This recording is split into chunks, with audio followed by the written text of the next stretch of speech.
Hello and welcome to Reality Check. I'm your host Lou Meyer, and my guest this week is my good friend Kathy Irving.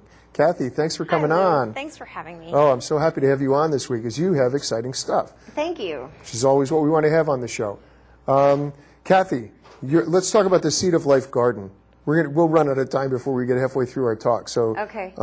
Kathy has designed and implemented the Seed of Life Garden. There's one at the Root Center, right? Yeah, it was actually built by prison inmates, I guess you would call them. Yeah. And I was hired by the recycling department to build it as part of a large composting demonstration garden. Well, let's talk about what is the Seed of Life Garden and how did you come up with this idea? Well, initially I came up with the idea. I didn't actually come up with the idea. I was in a medicinal herbs school, and I had procrastinated and not done my project and waited until the very last minute.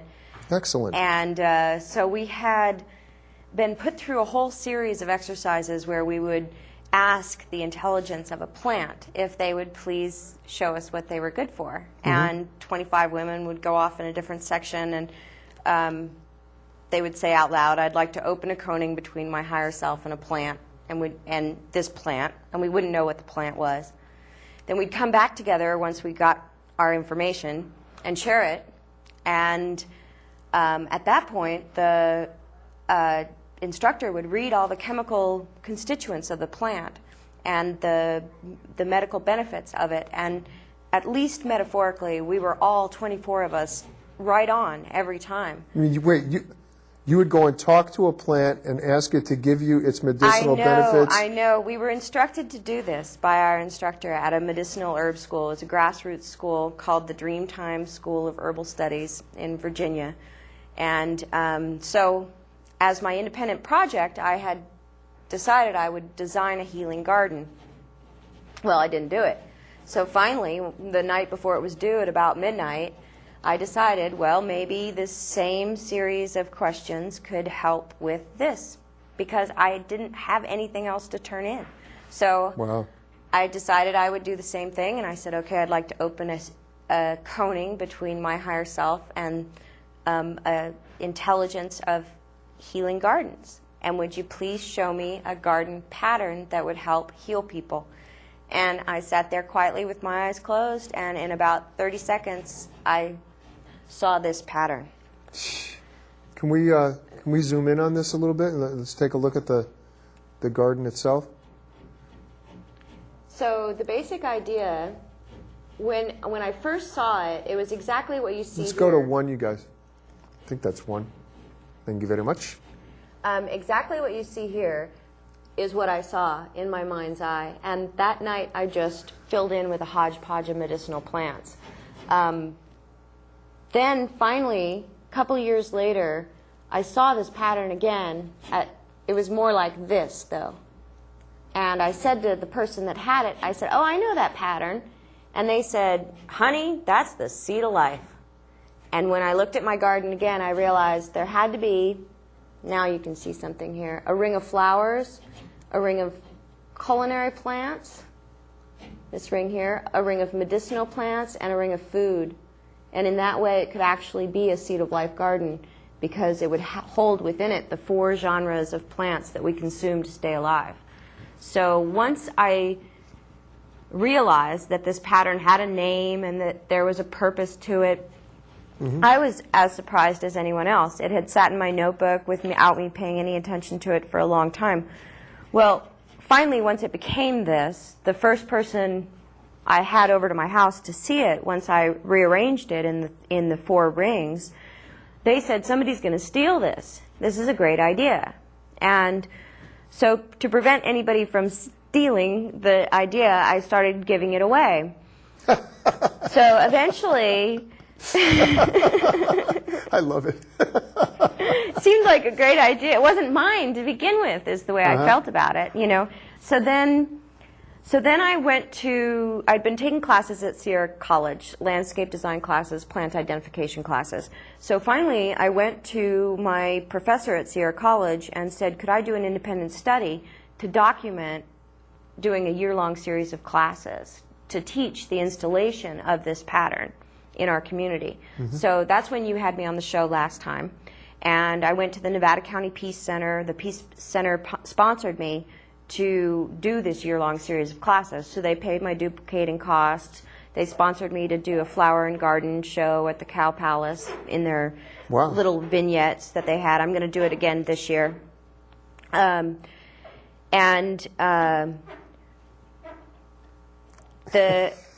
Sorry.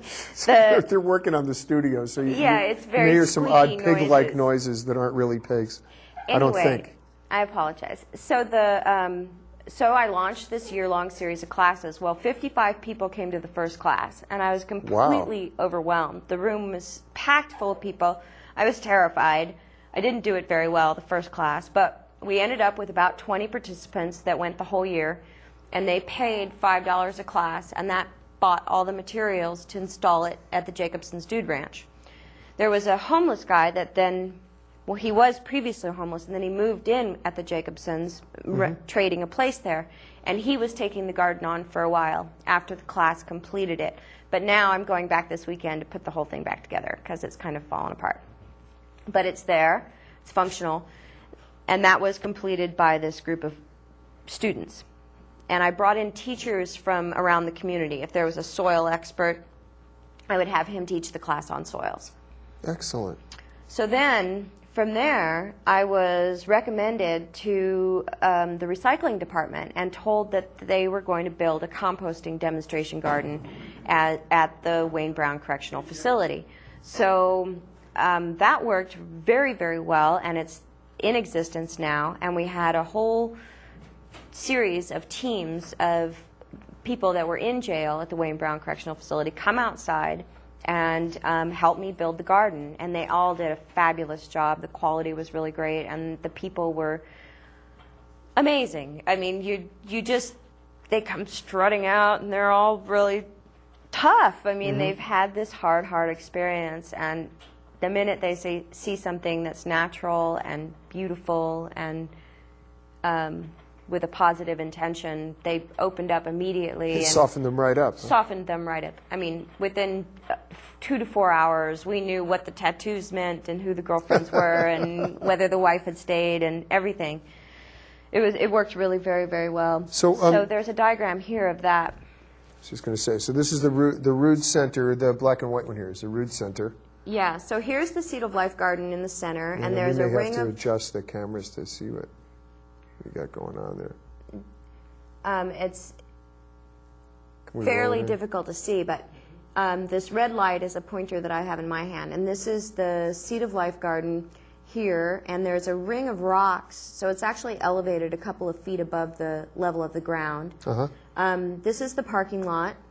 There's an access. The Wayne Brown Correctional Facility is over on this side here, just to get your orientation if you are local. This is a worm bin or a worm casting garden beds that were already in existence that the jail uses. They were there already? They were already there from another program. Is that from the Bluebelly Worm Farmer? I'm not sure exactly who was responsible for that. Yeah.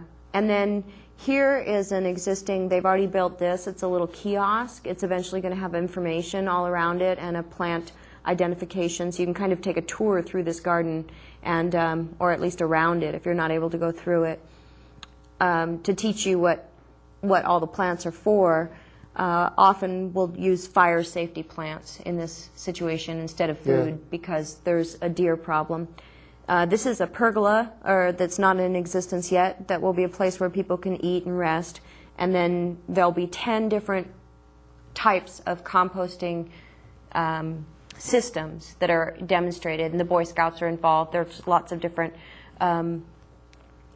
community organizations that are all collaborating on this project. So you'll be able to take a tour through this and learn how to compost, learn how to utilize your worm bins. The money for this came from the fact that statewide in California there's a mandate to reduce the amount of waste that's in the landfills right now. So money came in to sponsor any kind of education, community education, that would encourage people to compost their green waste, because almost 50% of the waste in our landfills in California is green. So if we could be composting that instead of filling the landfill with it, then we're way ahead of the game. So green waste, are you talking about food stuff that's left over after you eat, or are you talking about clearing out your yard and throwing out grass, or is it both? It would be both, yeah. So anything organic that's vegetable? Yeah, all your lawn clippings, all your leaves.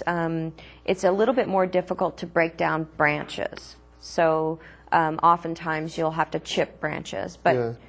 but any kind of what you would consider organic material. Wow, I didn't realize there was that much going into the landfills. That's Right. interesting. I was surprised too. So here's a solution for that right there. Here's a way you can do it, a way you can turn it around. So now I've been invited by the school system to be part of what they're calling a wellness policy, the creation of a wellness policy. Do you know anything about that? No, I don't, but I will in a moment. There's been a mandate that comes from Schwarzenegger, Arnold Schwarzenegger, The governor? the governor, to reduce obesity in the school system. There's so much expense at the end of people's lives for the insurance companies if they go through an entire lifetime where they're extremely overweight, that now there's been pressure from the insurance companies to create an anti-obesity policy in the school system. Wait, insurance companies are doing something good? Well, It's I only don't. because they're going to lose money, I'm sure. But It's anyway, because it's so expensive for them. Absolutely. But good for us. I think it's good for the children. Right now, the first step, of course, is to take the candy machines and the soda machines out of the schools. Right. I mean, that they ever got in there in the first place is amazing, but there they are. So what has happened is that Alice Waters and Robert Haas, who's the new poet laureate, Alice Waters owns Chez Panisse, and she's a food in schools advocate. She has a huge foundation, and she's funded the creation of a whole food garden in Berkeley in one of the middle schools. So she actually even just had a visit from Prince Charles, who came to the United States, toured that garden, and he's very interested in how to move towards sustainability in England. So the collaboration between she and the poet laureate created a book called Ecoliteracy. So this book is sort of like a manual or a guideline on how to install ecological consciousness that's integrated into the school systems to give to children so that they have a way of being in relationship with their environment.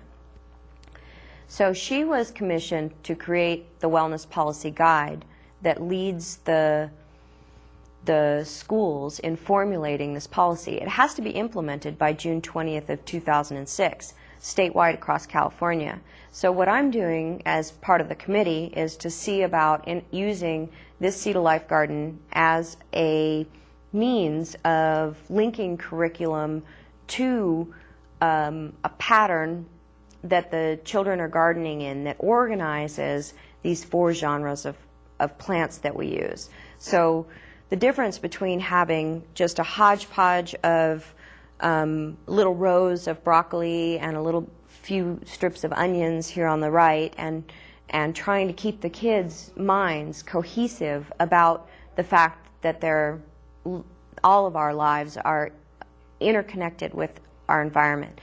So to have a pattern that organizes the flowers and the culinary plants and the medicinal plants and the food, it gives the students something that they can really grasp. This is wonderful. It's potentially very wonderful. And there's an obvious curricular link between geometry and the pattern of the garden, Sure. science, even the arts, Biology, biology. botany, whatever. Yeah, a whole bunch of sciences involved. Exactly. And then eventually, though, if you had it at every school, it would grow into a symbiotic relationship with the nurse's office, with the lunchroom. So you could actually be growing your food, some of your food, some of the medicine, the things that the children consume on a regular basis that are obviously safe and can be used to educate them and to increase their health and nutrition. What a great thing to be involved in. I'm so excited to be involved in this because the opportunity to be helpful is hard to, well, not hard to come by, but to do it in a policy way, it's challenging. And this Yeah. is a real rare opportunity to be able to do that. Well, I think that getting it into the mainstream, it always seems to be a good old boy network or some sort of closed group making all these major decisions that affect everybody. And to have someone like yourself being involved in this is fabulous to me. And you're such a hard worker. You have these great ideas, and it would seem almost like, I don't want to say hippie-like, but you know what I mean? It's sort of what's your sign kind of thing, a little too Yes. esoteric for them. Yet, it's got all the basic things involved in it. Right. And a very nice aspect of it also is that it's not a pattern that has already been adopted by any major religious organization or group, but at the same time, it's a pattern that is accepted all over the world. Every nation has come across this pattern because it's the first thing you do with the compass when you start to draw. It's what circles do, and especially if a circle's in motion. It's a map of that process. So it's really the intersection of 7 circles. Now I'm going to move one of the diagrams and show you that I took that same pattern. It's also the same pattern that algae organizes its nutrients in. It's one of the basic patterns of life.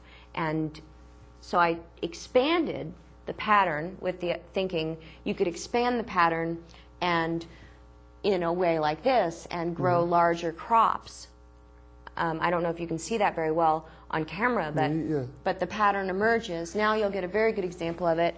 You can hand me that if you like. Okay.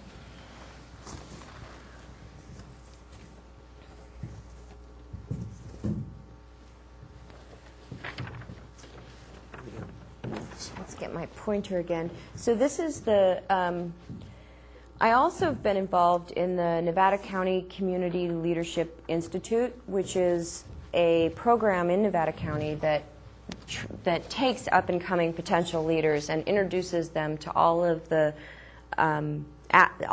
different sections of county leadership. So you have the county government. You get introduced to the structure there, the hospital system, the jails and courts, the spiritual component of Nevada County. You get introduced not only to the Catholic priests, but also to the rabbis and the New Age leaders in town as well. So it's a very complete program. Part of that is that you have a hot topic or a topic that's very controversial in Nevada County, and you break it into groups and do what you can to contribute to the community on that particular topic. So the topic I chose was affordable housing, and I don't know how many people are aware of what a bottleneck the success of our community is facing in the form of the affordable housing issue. It's so dynamic, I won't go all the way into it now, but we did create a pamphlet that's available at the libraries. It's also a poster, and the what's that business commerce? Oh, Chamber of Commerce. Chamber of Commerce. Yeah. So you can go and educate yourself about the affordable housing issue through this pamphlet that the Leadership Institute sponsored us to do. But I really wanted to take it a step further and say, well, how could you actually solve this problem? It takes so long to educate yourself, then you have to figure out a way to educate the public about what the issues are, and still nobody's ever addressed how to fix it, truly.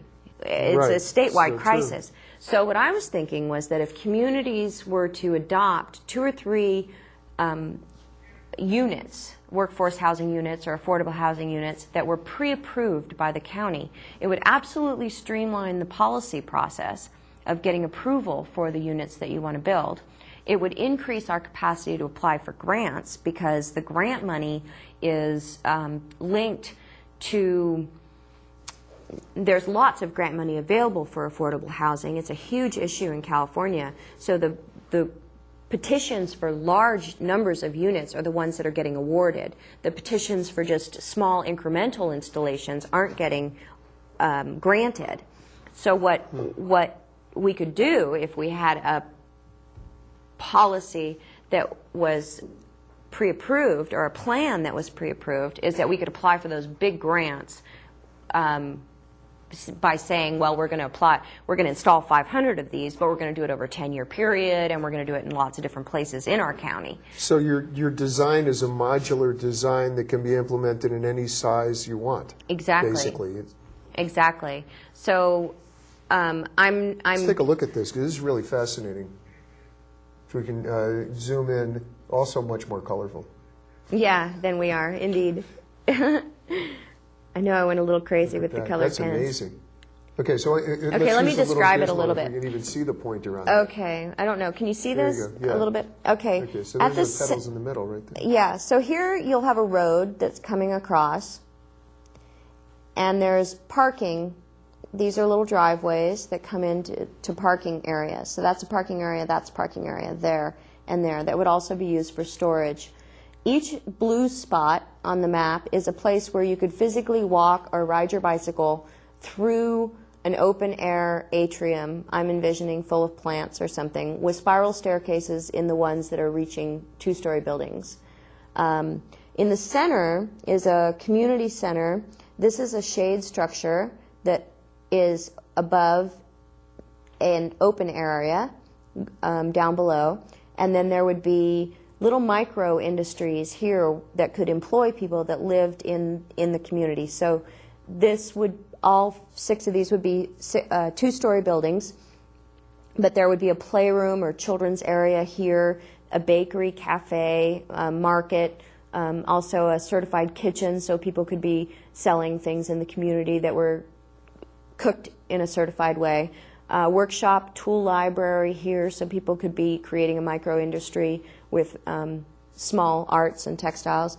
The boutique, beauty salon, laundromat. Over here you would have a sewing room and a craft area, and here a music room for music lessons and the arts. And of course you could have performances in here. These spaces are open courtyards where you could have seating, and so you would end up with quite a lot of space right here that the community could work with. These are also courtyard areas, but each of these have a fruit tree in the middle of them. You'll see that here and here, or a nut tree, so that you have some trees.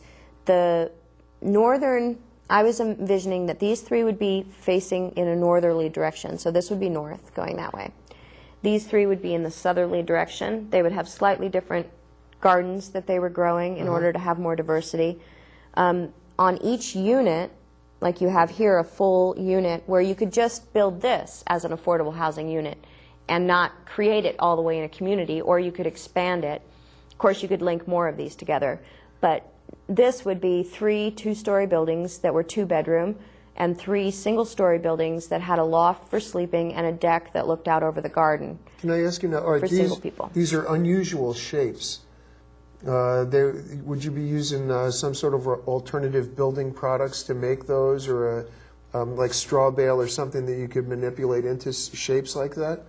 Well, I haven't found anybody willing to, because this is an unusual shape. You can see this petaled shape. Yeah. And I haven't yet located an architect, but I'm hoping to, that can design the most economical building in this pattern. The other idea I had was that this could actually be a lawn area, and you could have a conventional square house in the middle, or you could have a yurt and create or you could use that same pattern, like FEMA could arrange trailer parks in this pattern, those trailer park cities that they're putting all the refugees in. Yeah. And instead of having them all in this grid-like pattern that seems so unhuman when you look at it, inhumane, I mean, you would have something that actually fostered community, that gave people a place to meet, play music, and also a way for people to start gardening. I have a couple of architects I could introduce you to that are alternative that I think you would get along with and that might be interested in doing this with you. So let's. So go ahead. So you were. All right, you're showing. Do you these- want the pointer? No, no. You go ahead and point away. So take one of those modular deals that you could say, okay, you could just build this. Okay. So even something like that. So you could put a conventional home in the middle of the two-story homes in the sort of Right. northwest area, and then single-story homes down below. They could have lawns around them or not. What would is the centerpiece there? Would that be a Seed of Life garden in there? Or? Yes, this would be a Seed of Life garden that had a shade structure that could go up and down. One of the advantages of having such unique pattern and shapes, Lou, is that if our county were to adopt something like this, we could bring in the artisans and all of the quality people that we have in the town that could manufacture unusual parts of it, and we could create a whole micro business that came out of the adoption of a unique pattern like that. So the potential to unify as a community around something like this and really be very inclusive, very open-armed and open-hearted, so that we were soliciting contributions from all of the amazing talent that we have in this community. Like contests or something like that, or just forget the contest, just have people start submitting ideas? Or... Well, I wrote letters to several city council members and city planners suggesting that we have a design contest where, of course, there I am with my design that I want to enter in the contest, that's obvious, but have a design contest where we really solicit input from several different factions of the community, so that there is one that's really more conservative, there's another one maybe that's kind of more communal living, but a little maybe not this much of a variant from dominant culture,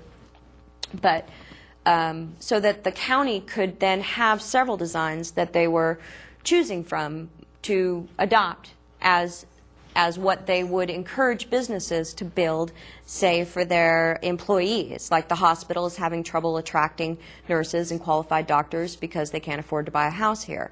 It's very difficult to attract businesses from outside of the community because their employees cannot afford to buy a house here. The school system is losing children and teachers at an enormous rate because parents and teachers can't afford to buy a house here. So the school system or the hospital or an independent business could own the land, keep the land that they had, build an affordable housing unit on it, sell only the houses instead of the house and the land, which would save a lot of their profit, sell only to their particular employees, and the county itself would have already agreed on what the plan was, what the construction was going to be. Okay, we're out of time. Thank you. You have to come back. Oh, I hope If to you're come willing back. to come back, I'd love to have you on again. Thank you. Thanks for watching Reality Check. Sorry we ran out of time. Gabby's too interesting. See you next week.